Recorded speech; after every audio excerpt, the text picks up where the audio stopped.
ভাবুন তো, আপনার পকেটে একটা ছোট্ট প্লাস্টিকের কার্ড, কিন্তু সেই কার্ডের জন্যই একদিন আপনাকে ঘুম হারাতে হচ্ছে।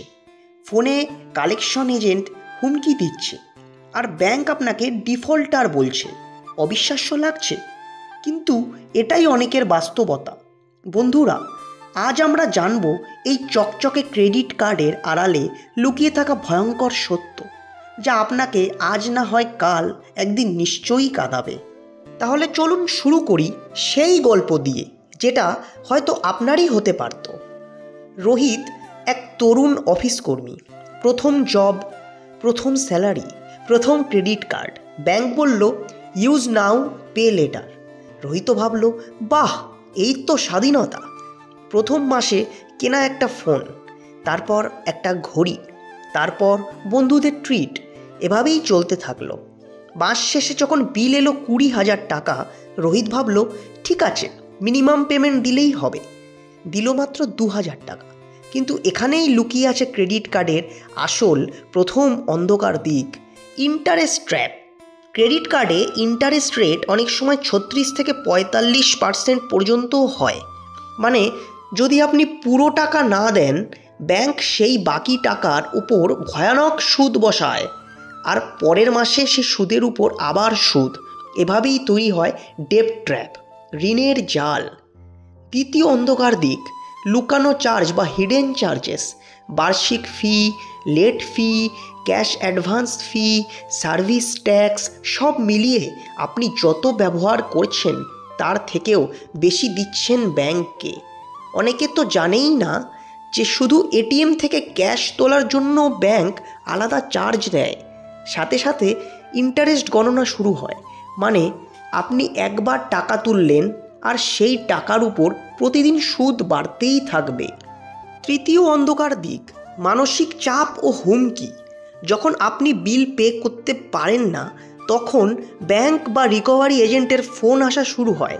Sir, you must pay today, otherwise. এই ফোন, মেসেজ, ইমেল আপনার মানসিক শান্তি কেড়ে নেয়। অনেকে ডিপ্রেশনে চলে যান, এমনকি আত্মহত্যার ঘটনাও ঘটে। চতুর্থ অন্ধকার দিক, আপনার সিভিল স্কোর ধ্বংস। যদি আপনি একবারও সময় মতো বিল না দেন, সেই তথ্য সরাসরি ক্রেডিট ব্যুরোতে জমা হয়ে যায়। আপনার স্কোর পড়ে যায়। ফলাফল কি? ভবিষ্যতে আপনি লোন পাবেন না, এমনকি এমপ্লয়মেন্ট ভেরিফিকেশন সমস্যা হতে পারে। পঞ্চম দিক, লাইফস্টাইল ইনফ্লেশন।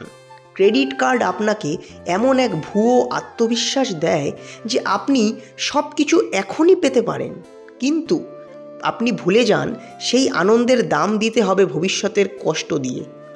আপনার ইনকাম বাড়েনি, কিন্তু খরচ 4 গুণ বেড়ে গেছে। আর শেষে যখন বিল আসে, তখন বোঝা যায় বাই নাও, ক্রাই লেটার। এবার একটা কথা বলি ডিজিটাল প্রতারণা বা ফ্রড নিয়ে। আপনার ক্রেডিট কার্ড ডিটেল হ্যাক হয়ে গেলে চোখের পলকে খালি হয়ে যেতে পারে আপনার limit. Phishing mail, skimming device, fake website, সব জায়গায় লুকিয়ে আছে ফাঁদ। আপনি ভাবলেন, আমি তো কেয়ারফুল, কিন্তু হ্যাকাররা আরও এক ধাপ এগিয়ে। এখন প্রশ্ন, তাহলে ক্রেডিট কার্ড একেবারে খারাপ জিনিস? না বন্ধুরা, সঠিক ব্যবহার করতে জানলে এটি হতে পারে শক্তিশালী আর্থিক টুল, কিন্তু অবিবেচকের মতো ব্যবহার করতে থাকলে এটি আপনার আর্থিক স্বাধীনতার শত্রু হয়ে উঠতে পারে। তো এবার আসি ক্লাইম্যাক্সে। যেদিন আমি বুঝলাম কার্ড নয়, ক্যাশই আমার আসল স্বাধীনতা, সেদিন থেকেই আমি বাঁচতে শুরু করেছি। বন্ধুরা, ক্রেডিট কার্ড কোনো ফ্রি মানি নয়। এটা এক প্রকার সময় কিনে নেওয়ার ঋণ, যার মূল্য সুদে সুদে দিতে হয়। তাই কার্ড ব্যবহার করবেন, কিন্তু শর্তে। যতটা খরচ করবেন, মাস শেষে সম্পূর্ণ পরিশোধ করুন। মিনিমাম পেমেন্টের ফাঁদে পড়বেন না। নিজের খরচ ট্র্যাক করুন, বাজেট তৈরি করুন। আর সবচেয়ে বড় কথা, কখনোই টাকা ধার করে স্ট্যাটাস দেখাবেন না।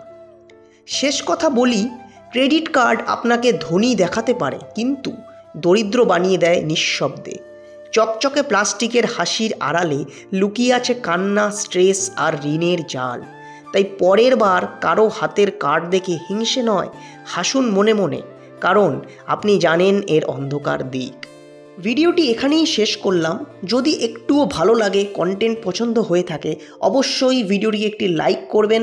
চ্যানেলে নতুন হলে আমাদের চ্যানেল টাকার গল্পকে এক্ষুনি সাবস্ক্রাইব করুন, পাশে থাকা বেল আইকনটাকে টং করে বাজিয়ে দিন পরবর্তী কন্টেন্ট পাওয়ার জন্যে। দেখা হচ্ছে পরবর্তী পর্বে অন্য একটা দুর্দান্ত কন্টেন্টের সঙ্গে। ততক্ষণের জন্য ভালো থাকবেন, সুস্থ থাকবেন, stay happy, stay tune, bye bye.